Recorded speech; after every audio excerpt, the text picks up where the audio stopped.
Hello and welcome to day 21 of the MBD Month of Mindset Challenge. Today is all about reaching out. And I want to share two very personal stories with you today about a time that I didn't reach out and a time that I eventually did. The first one's quite short. It's about the fact I received my diagnosis and I received my first bit of care from the doctors around bipolar disorder and around depression when I was 14. And I kept that from my mum until I was 24. And I had a lot of reasons. A lot of the reasons that we rationalised things. My mum was setting up a business at the time. She was extremely busy and I felt like I couldn't turn to her. And I could have done all along. And actually one of the things when it finally all came out and I finally told her about what I'd been experiencing for all that time, she wasn't mad at me. She was just upset that she felt that I couldn't tell her that entire time. And I think as I've grown into being a parent myself, that's something that I really understand now. The idea that if my kids were sat there thinking they can't open up to me, because I'm maybe, either whether or not I'm not creating that space or whether that's just what they believe, it became really important to me to create that space for my kids now and remind them, actually, I want you to open up about these things.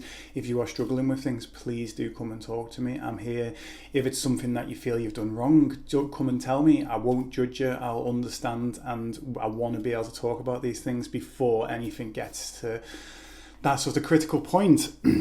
And that really resonated with me. That's a message that I tell a lot of kids in schools when they say, I just don't think I can open up to my parents. They've got a lot going on. No, as a parent myself, no matter how much you've got going on, you want to know what is going on in your children's lives. You want to know the struggles that they're having and you want to be able to help. So that's the shorter story. The longer story is about this guy next to me in this picture here. I'll let you have a little closer look. That's an old picture of the two of us. But that guy right there is my best friend Stu. He was best man at my wedding.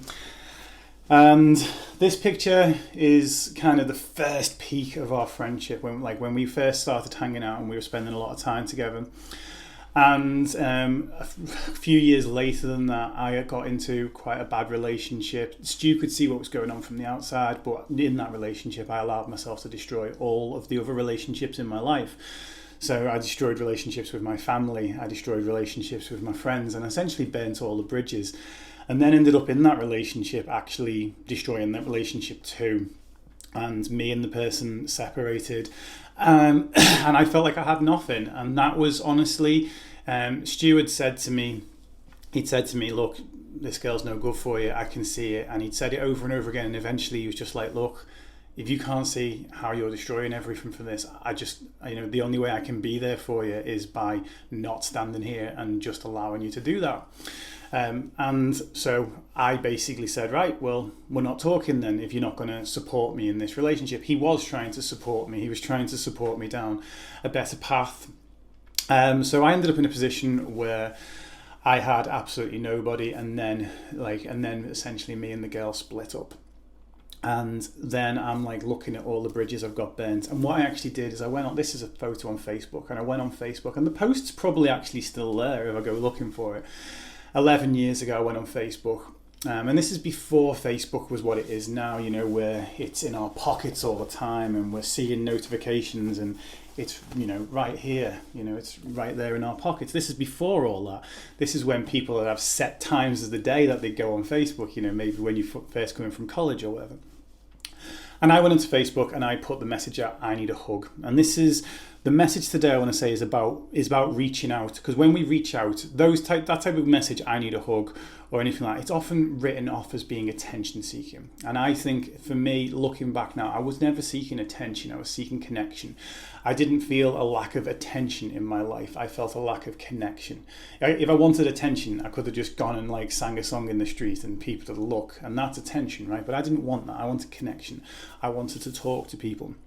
But really, there was about 4 or 5 people on that friend list of 500 that I actually would want to really talk to, and Stu was one of them. I just thought, the relationship was kaput at this point. So I put this thing on Facebook thinking I will accept anyone reaching out now, anyone whatsoever. And because of the nature of Facebook back then, Nobody did. There was no response that came back.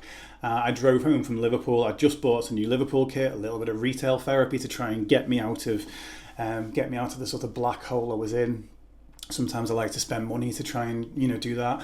And I just bought this kit, and I was still feeling terrible. And I sent this message to Facebook. I drove home, 45 minutes it was to get home.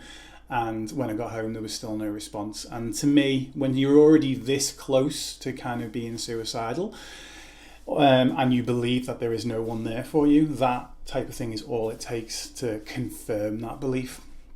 And I made an attempt on my own life, and ended up, even though at that time I wasn't speaking to my mum either, ended up like basically sending a message. I think I sent a goodbye message to my mum. And my mum ended up round here with the police and an ambulance, got me off to hospital. But then my mum ticked over into I think she was very angry with me for trying to take my own life, and she ticked into that. So I just thought, I don't want to be lectured. I'm already struggling enough.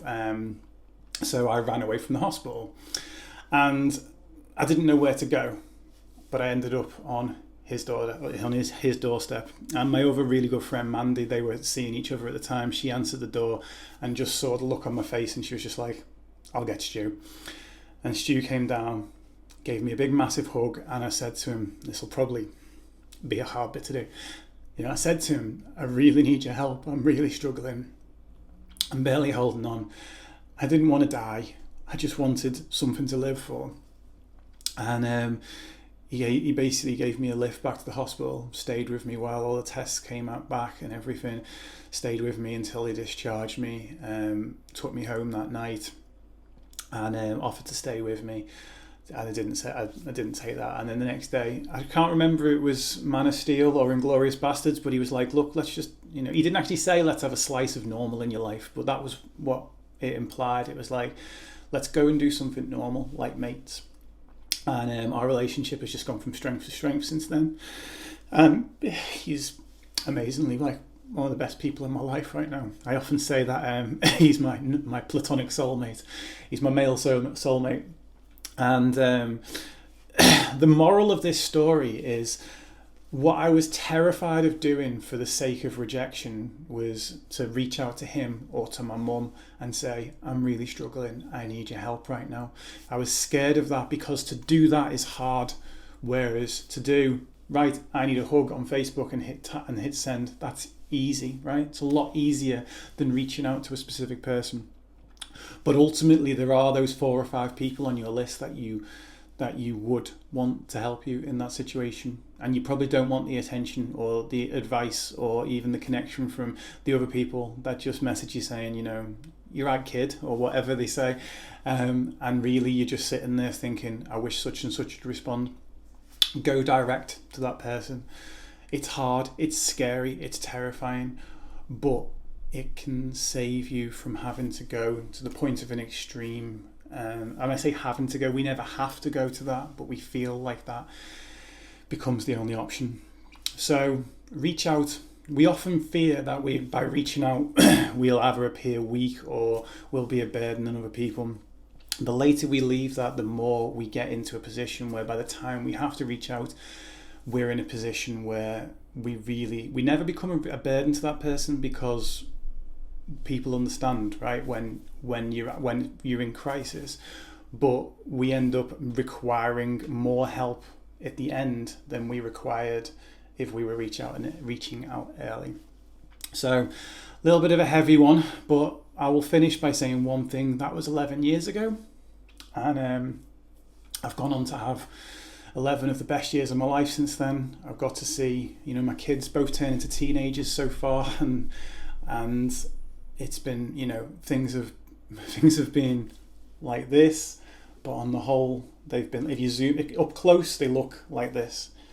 On the whole, it is moving up because I reached out to that friend and I got the help that I needed. So that's it. And I will see you tomorrow, hopefully with a slightly lighter note.